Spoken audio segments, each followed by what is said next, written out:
الحمد للہ رب العالمین وصلی اللہ وسلم علی نبینا محمد وعلی آلہ وصحبہ اجمعین۔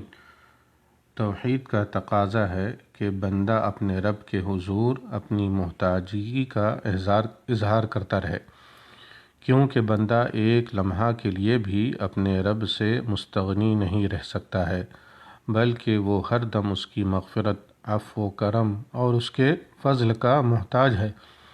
بندہ اپنے پاس موجود اسباب و امکانیات پر اعتماد نہیں کر سکتا۔ بندہ کے پاس جو بھی ہو اور کتنی ہی کثرت سے ہو، یہ سب اس پر اللہ کا فضل ہے، اور وہ اللہ کا محتاج ہے کہ وہ اس نعمت کو باقی رکھے یا ختم کر دے۔ اللہ تعالیٰ کسی کو نوازے تو یہ اس کی حکمت ہے، اور کسی کو محروم کرے تو یہ اس کی حکمت سے ہے۔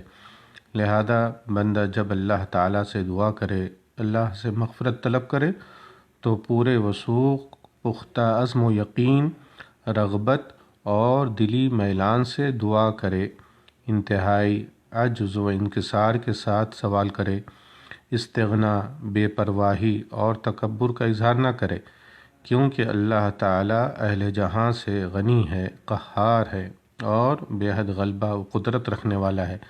اللہ تعالیٰ کو کوئی مجبور نہیں کر سکتا، اس کے لیے کوئی چیز عطا کرنا مشکل نہیں۔ اس کی شان تو یہ ہے کہ وہ کہتا ہے کہ ہو جا، وہ اسی وقت ہو جاتی ہے۔ انما امرہ اذا اراد شیئا ان یقول له کن فیکون۔ وہ جب کسی چیز کا ارادہ کرتا ہے، اسے اتنا فرما دینا کافی ہے کہ ہو جا، وہ اسی وقت ہو جاتی ہے۔ سورہ یاسین آیت نمبر 82۔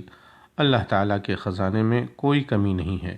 ابو ہریرہ رضی اللہ عنہ سے روایت ہے کہ رسول اللہ صلی اللہ علیہ وسلم نے فرمایا، لا یقل احدکم اللہم اغفر لی ان شئت، اللہم ارحمنی ان شئت، لیعظم المسألۃ فإن اللہ لا مکرہ لہ۔ تم میں سے کوئی یوں دعا نہ کرے کہ یا اللہ اگر تو چاہتا ہے تو مجھے بخش دے، یا اللہ تو چاہتا ہے تو مجھ پر رحم فرما، بلکہ اللہ تعالیٰ سے پورے وثوق سے سوال کرے، کیونکہ کوئی اللہ تعالیٰ کو مجبور کرنے والا اور دباؤ ڈالنے والا نہیں۔ رواہ البخاری و مسلم۔ اور صحیح مسلم میں یہ الفاظ ہیں، وَلْيُعْظِمِ الرَّغْبَةَ فَإِنَّ اللَّهَ لَا يَتَعَاظَمُهُ شَيْءٌ أَعْطَاهُ۔ اور چاہیے کہ وہ خوب رغبت اور توجہ کے ساتھ دعا کرے، کیونکہ کوئی چیز عطا کرنا اللہ تعالیٰ کے لیے کچھ مشکل نہیں۔